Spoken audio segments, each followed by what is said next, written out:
aumento al IVA Del 10 12 al 15. del 12 al 15%. En nuestro gobierno vamos a bajar el IVA. ¿A cuánto? Y lo vamos a bajar al 10%. En turismo también solamente. En turismo al 8%. Ya, con va a el continuar propuesto entonces. por supuesto, pero no solamente en tiempos de feriado. Ya. Entonces Permanente. claro, con el propósito de estimular la actividad turística en el Ecuador, la inversión.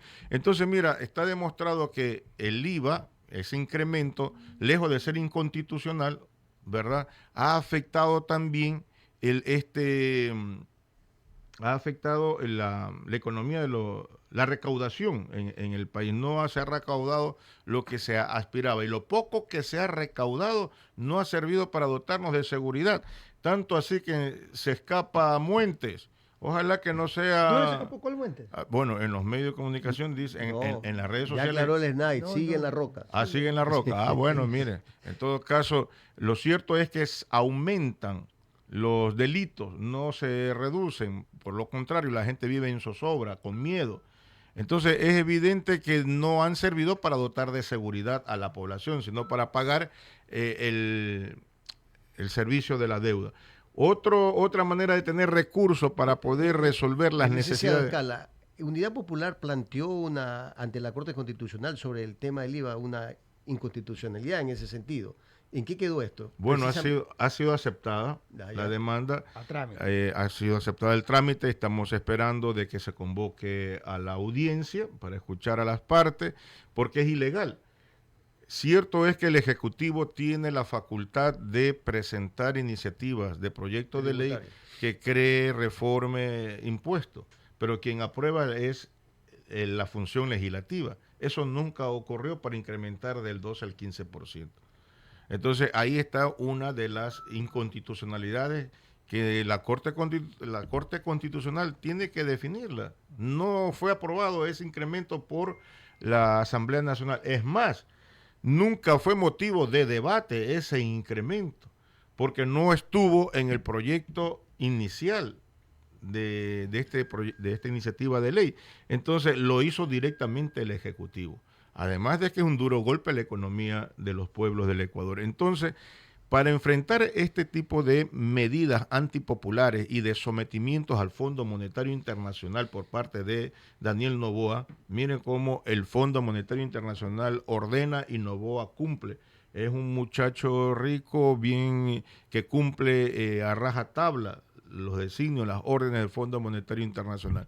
Entonces, eliminar los subsidios o incrementar el precio de la gasolina y otros derivados significa un duro golpe a la economía popular. Y en respuesta a eso, el 13 de junio a las 16 horas vamos a realizar un plantón. Las organizaciones sociales y populares y Unidad Popular, por supuesto, va a respaldar estas movilizaciones que se inician no a la partir... eliminación entonces del subsidio del combustible. Definitivamente que no. Hay otras medidas que bien se pueden adoptar. ¿Como cuáles, por ejemplo? ¿Qué haría usted, por ejemplo? Ya que ya hemos dicho. ¿Ya? Eliminar los privilegios de los grupos de poder económico, eliminar subsidios. ¿Quién le dio esos privilegios?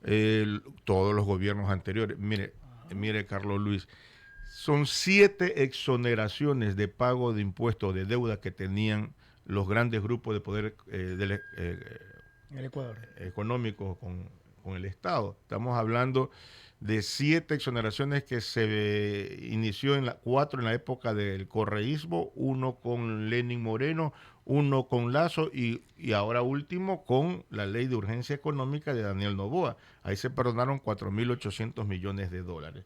Entonces, esos privilegios tienen que... Con la aprobación de la Asamblea. Con la aprobación de la Asamblea, de la alianza que hizo Noboa, de la alianza de Noboa con los metástasis, para imponer estas leyes en contra de la población. Entonces, mira, ahí se tendría 5.000 millones de dólares anuales que hay que recuperar, más los 7.000 millones de dólares que deben al SRI.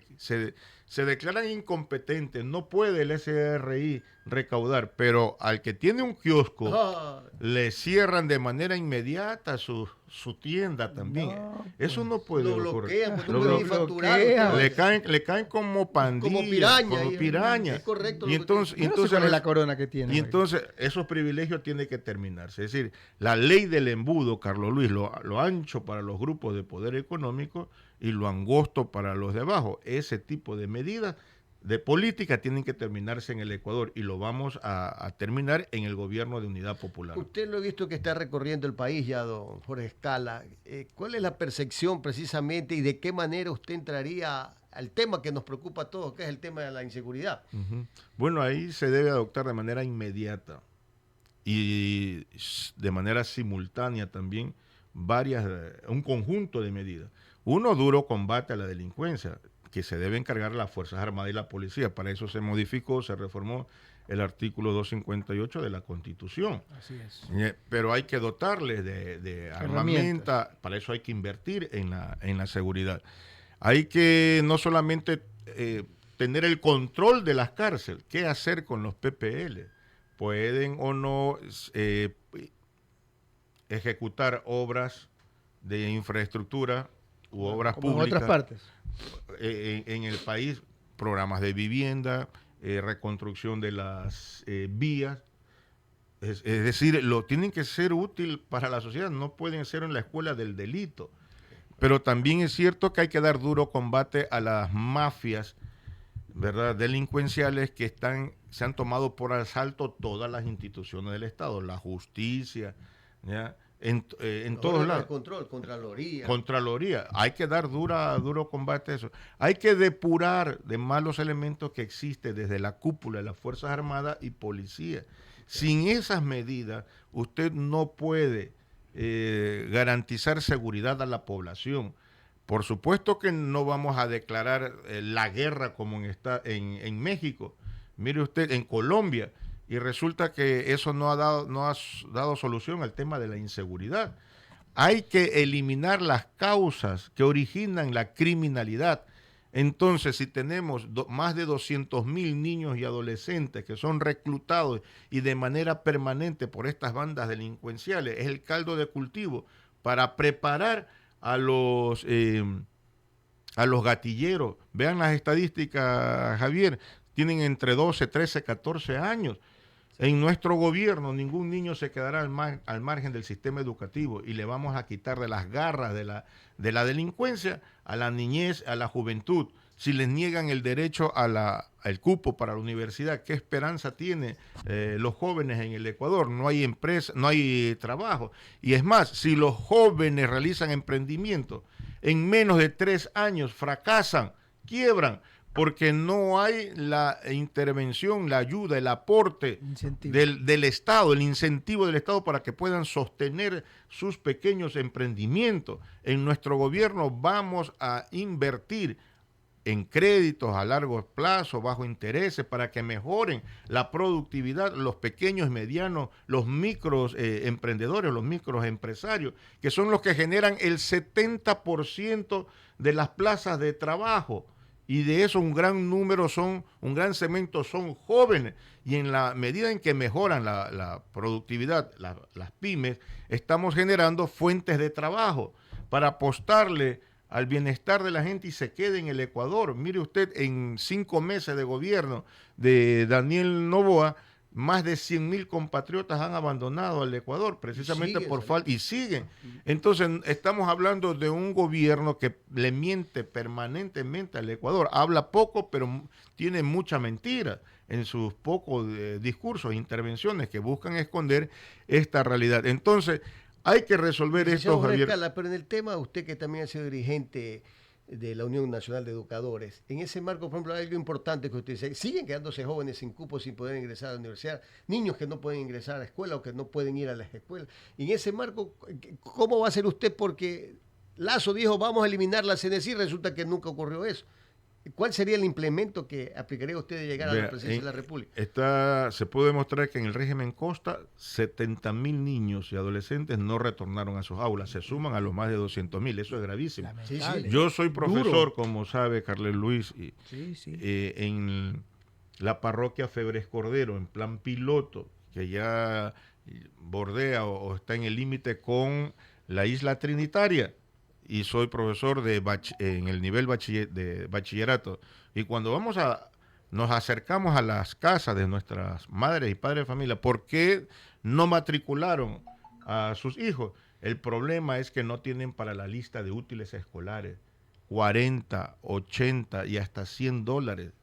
Eso es la consecuencia del incremento del IVA también. Claro que sí. Entonces, es evidente que eso es una barrera que limita el acceso a la educación.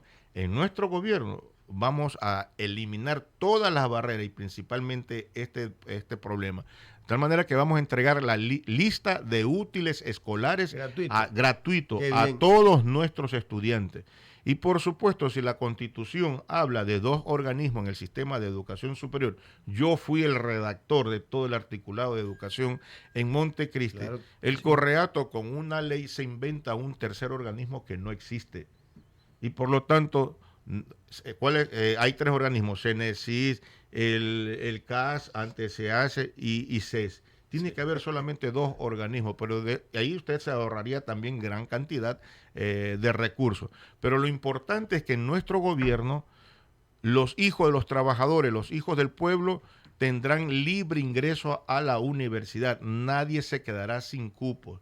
Y además entregaremos los recursos completos, la asignación presupuestaria para las universidades, no solo para garantizar el cupo y el libre ingreso a las universidades, sino para invertir en ciencia, en investigación, en tecnología, porque la universidad tiene que ser el mejor aliado en un gobierno patriótico y popular.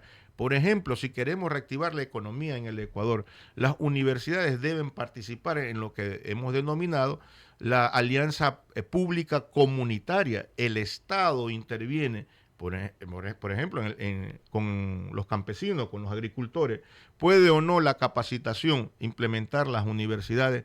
El Estado puede o no llegar con insumos, con maquinaria, porque vamos a crear la empresa pública en el Ministerio de Agricultura para importar maquinarias y entregársela a bajo costo a los campesinos, que hay que garantizarles no solamente capacitación, insumos, semillas, sino que también hay que garantizarle comercialización, precios justos a sus productos. Y la sostenibilidad del negocio en el tiempo. Por supuesto. Entonces, eso significa que hay un Estado que no solamente, un gobierno que no solamente va a mirar a la agricultura, al campesino, sino que va a intervenir y con el propósito de que ellos participen también de manera organizada en un gobierno patriótico y popular como el que vamos a inaugurar.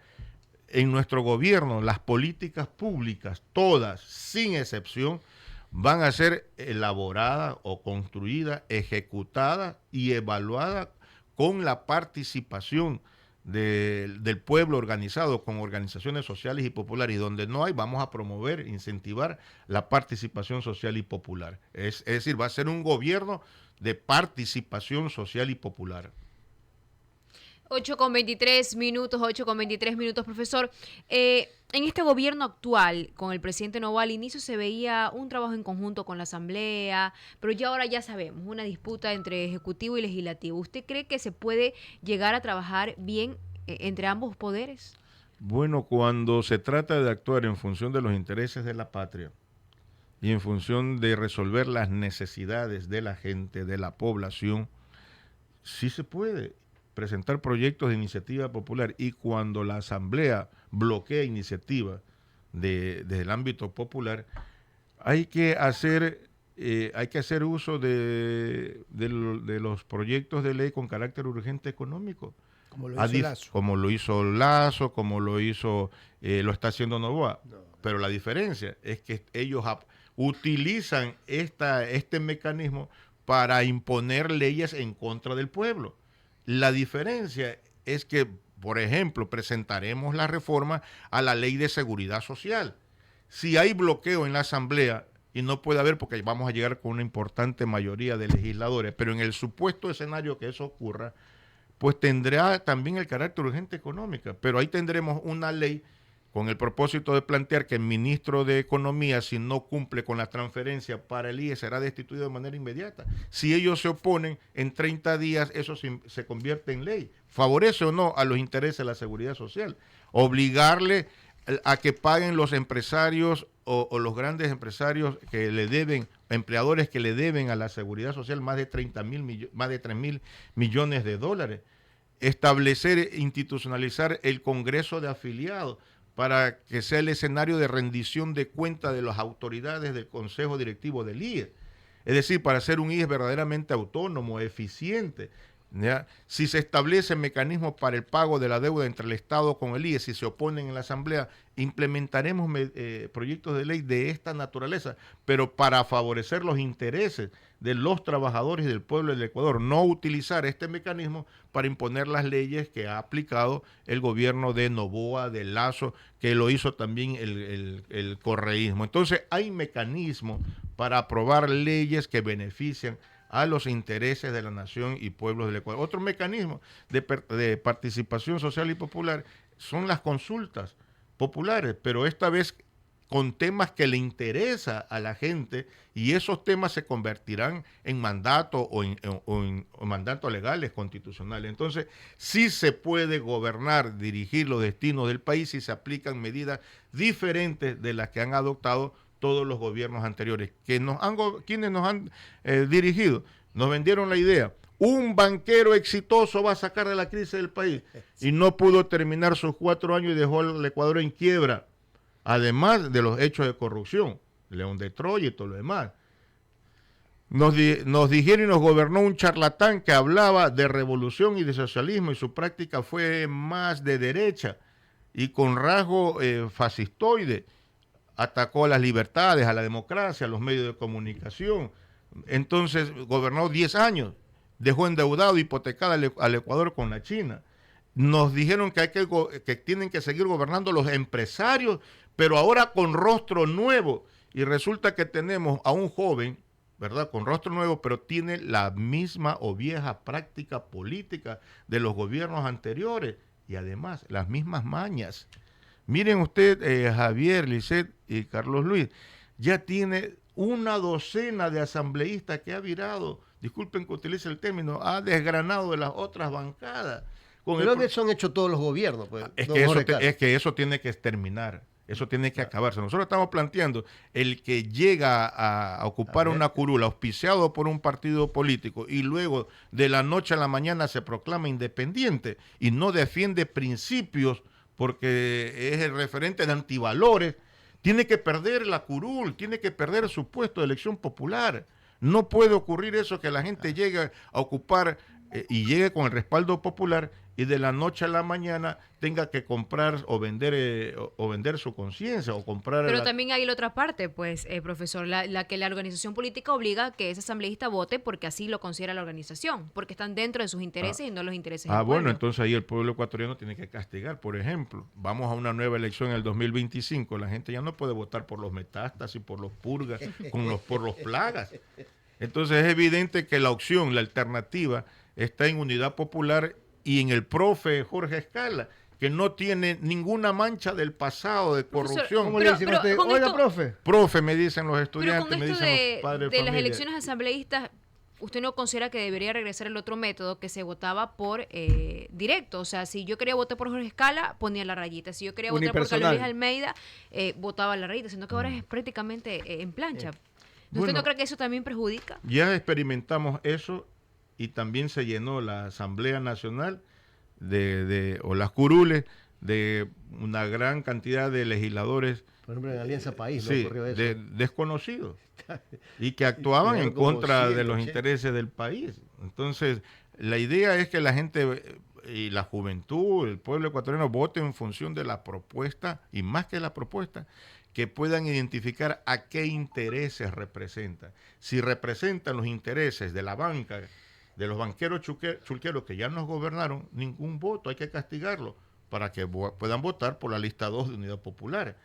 Entonces, más que por el método, el mecanismo, ¿verdad?, por los intereses que representan la organización política, Social Cristiano, Metástasis, el correísmo, Metástasis, Purga, Plaga, ¿ya? Entonces, ya no pueden seguir votando. Entonces la gente tiene que identificar, así le pongan rostro nuevo como Daniel Noboa, en el ejercicio del poder va a representar los intereses del grupo de clase social al que representa y utilizan las instituciones del Estado en función de sus propios intereses. Y ya lo hemos visto. Vea usted el caso Olón, cómo pretendieron arrebatarle extensión de terreno hasta Manglar con el propósito de construir un proyecto inmobiliario. Las contrataciones que hoy se están haciendo para dotar de desayuno escolar y de otros servicios, detrás de todos esas contrataciones están los intereses del grupo Novoa o del grupo Novis. Detrás de los intereses, detrás de la explotación minera, ¿verdad?, está el grupo Novis. Entonces, eso no puede ocurrir en nuestro Ecuador, por supuesto, en nuestro gobierno, por supuesto. Vamos a declarar al Ecuador patria libre de la minería a gran escala y a cielo abierto, con el propósito de defender la naturaleza, defender las fuentes de agua, evitar la contaminación de nuestros ríos. Entonces, hay mucho por hacer en nuestro gobierno, como hemos hablado de la seguridad social, respecto al proyecto de ley que implementaremos, que lo acogeremos porque se viene construyendo desde los afiliados, jubilados y pensionistas. Vamos también a desalojar a las mafias que tienen controlado el Instituto Ecuatoriano de Seguridad Social. El IES tiene que ser de los trabajadores, de los afiliados, jubilados y pensionistas y no del gobierno. Muy bien. Muy bien. Jorge Escala. Así es. ¿Ya fue la convención? ¿Usted está en firme o sigue siendo precandidato? Estamos en firme como candidato de Unidad Popular, como candidato de la Juventud y los Pueblos del Ecuador. ¿Lista? ¿Y su binomio? Lista 2. Estamos en un proceso de hombre. debate, tiene que ser mujer, Joven.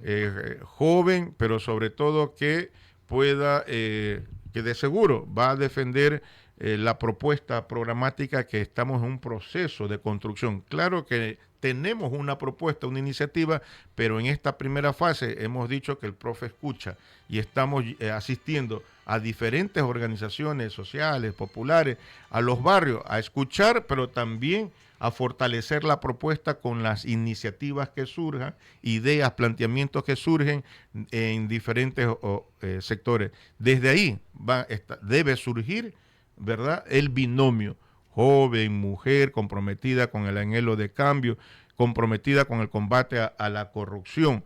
En definitiva, con una compañera de los sectores sociales y populares que defienda también la necesidad de instaurar un gobierno patriótico, popular y plurinacional. Puede ser también del sector indígena, ¿por qué no? Hay una buena compañera en Imbabura, destacada, joven, que del movimiento indígena. Bueno, son varias mujeres que nuestro partido puede y debe reconocerle el mérito o los méritos que tienen para ocupar esta dignidad de ser el binomio del profe Escala. Perfecto. Muy bien, profe. Gracias. Queremos agradecerle, Jorge, por aceptar esta gracias. entrevista. Bienvenido siempre aquí para que usted pueda manifestar libremente cómo va, cómo avanza este proceso del primer candidato que salió a la palestra pública para los próximos comicios electorales del 2025.